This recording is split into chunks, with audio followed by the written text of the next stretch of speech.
Bonjour à tous. Nous réalisons cette vidéo pour vous exposer notre travail intitulé Optimisation de portefeuille financier dans le cadre de la matière Analyse des données financières.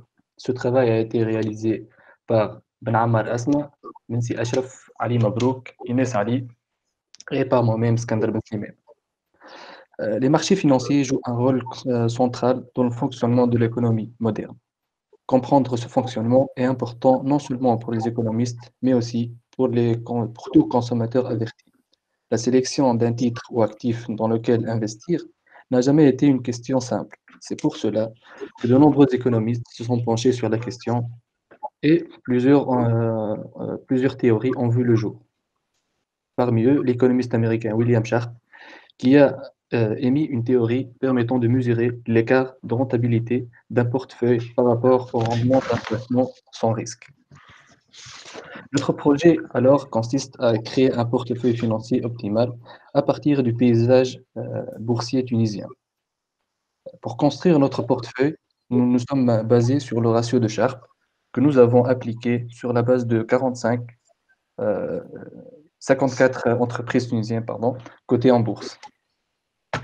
Notre projet s'est structuré autour de 4 grandes parties qui sont l'importation et la restructuration des données, l'analyse préliminaire, l'étude de la variance et de la volatilité, et enfin le choix du portefeuille optimal. Donc nous allons commencer par la première partie qui est l'importation et la restructuration des données, et je passe la parole à M. Ali. Merci beaucoup, Skander. Maintenant, nous avons téléchargé 54 données historiques des entreprises tunisiennes cotées en bourse du site investic.com. À partir d'une multitude de fichiers, on a utilisé la fonction globe pour créer un unique data frame contenant le prix de fermeture associé à chaque entreprise, et c'est pour une durée allant du 14 février au 14 mai 2020. Ensuite, on remarque qu'il y a 278 valeurs manquantes et la représentation graphique le confirme par les cassures. Maintenant, on va utiliser la fonction pandas fill_na pour remplir les valeurs manquantes dans notre data frame selon la méthode ffill qui correspond à forward fill et bfill qui signifie backward fill. Dans notre représentation graphique des actions des entreprises tunisiennes, on remarque que BIAT, LCF et Air Liquide se sont positionnés en tête des titres les plus performants et à un certain moment, Industrie chimique du fluor, LCF et Air Liquide se sont croisés. Maintenant, on va passer à la représentation des boxplots des actions des entreprises tunisiennes. On remarque, si on prend par exemple le boxplot de l'action de l'entreprise LCF, on remarque qu'il varie, que l'action varie, et le prix de l'action varie entre 51 et 110 dinars, et la médiane correspond à 69. Et maintenant, pour l'analyse préliminaire des 4 actions aléatoires, je cède la parole à Ashraf Messi. Merci Ali.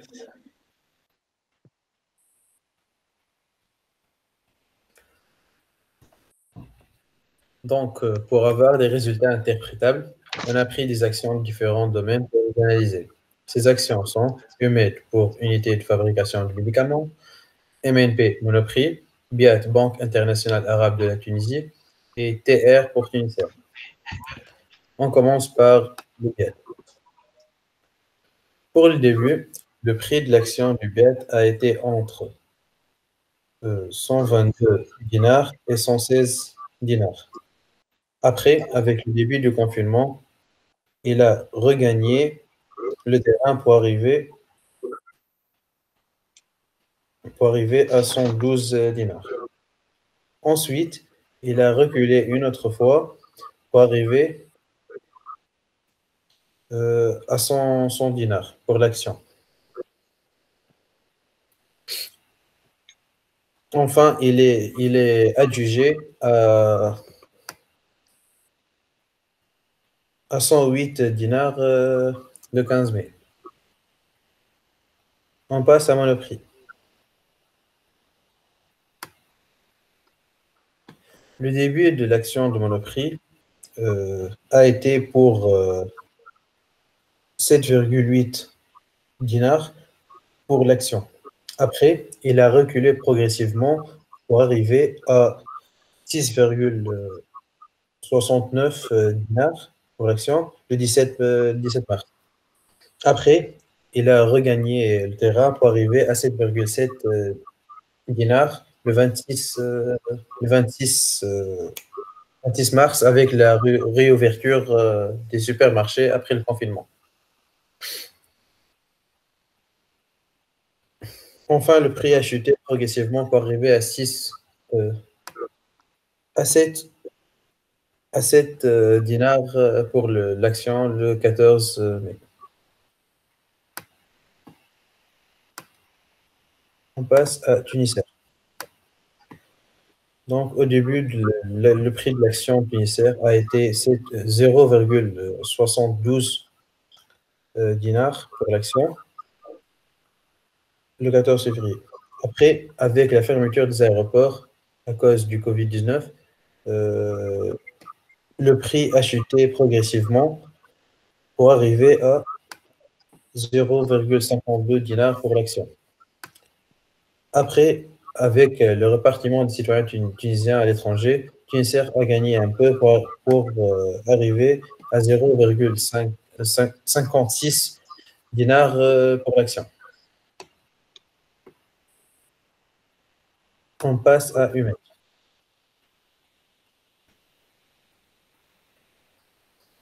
Au début de la propagation du Covid-19, Humet a gagné pour arriver à 10,3 dinars pour l'action le 27 février 2020.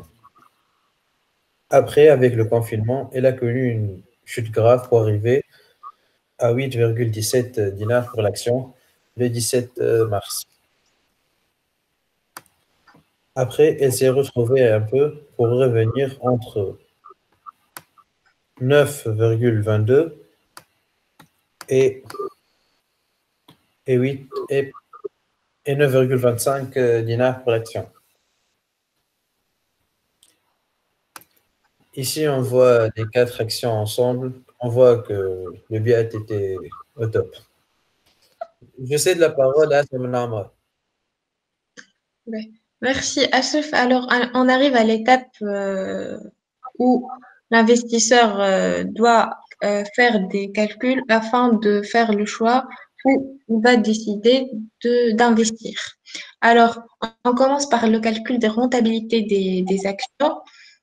Après avoir calculé les rendements de chaque action, on remarque sur la figure, comme le montre la figure, que Amen Bank a un rendement négatif de moins 0,16%. Advia qui est suivi par Advia qui a un rendement de 1%. Après, on a fait la représentation graphique des actions.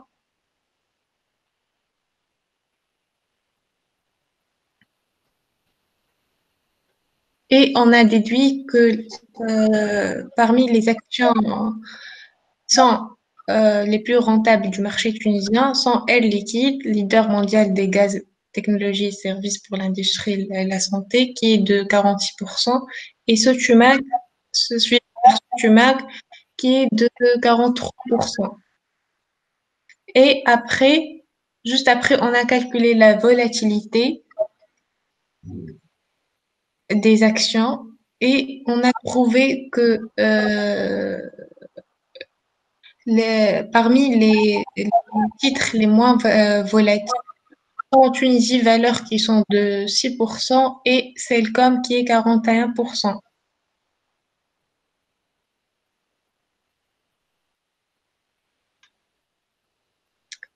Et enfin, on a fait la représentation graphique des titres selon leur rendement et leur volatilité.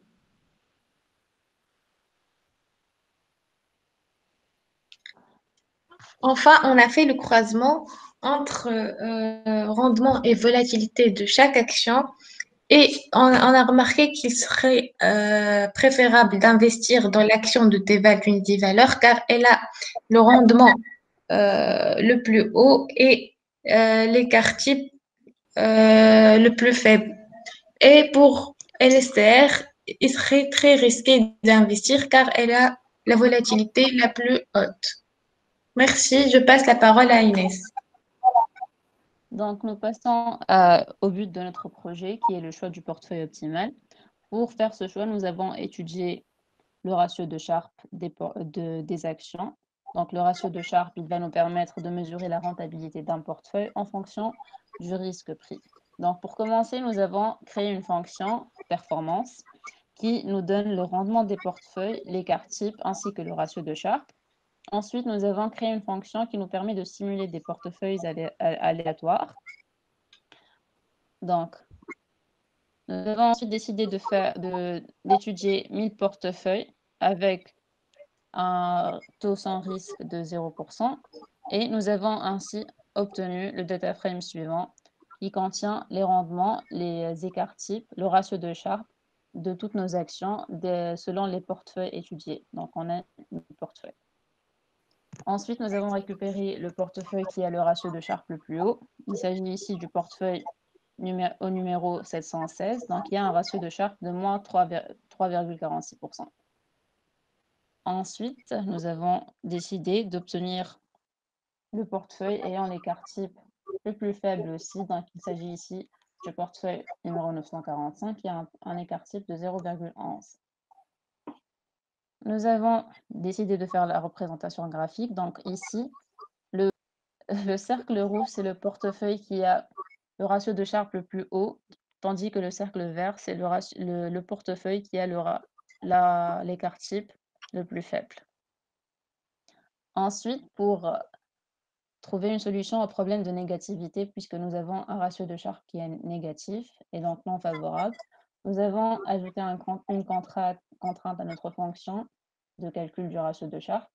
Donc, ensuite, nous avons déduit notre portefeuille optimal, qui est comme suit. Donc, un investisseur aurait intérêt à investir 83% dans les actions de Tunisie Valeur, 8% dans les marchés du gros, 8% dans Air Liquide et 1% dans STP. Pour faire une étude sur un autre axe, nous avons décidé de faire une étude selon la variance. Donc, nous avons créé des fonctions qui calculent la variance et qui stimulent des portefeuilles aléatoires pour obtenir le data frame suivant. Et nous avons, encore une fois, récupéré le portefeuille qui a la variance la plus faible, qui est le portefeuille numéro 485, qui a une variance de 68%, ainsi qu'un écart type de 12%. Pour finir, nous avons fait la représentation graphique de ce portefeuille, de tous nos portefeuilles. Et ici, l'étoile en rouge, c'est le portefeuille ci-contre qui a la variance la plus faible.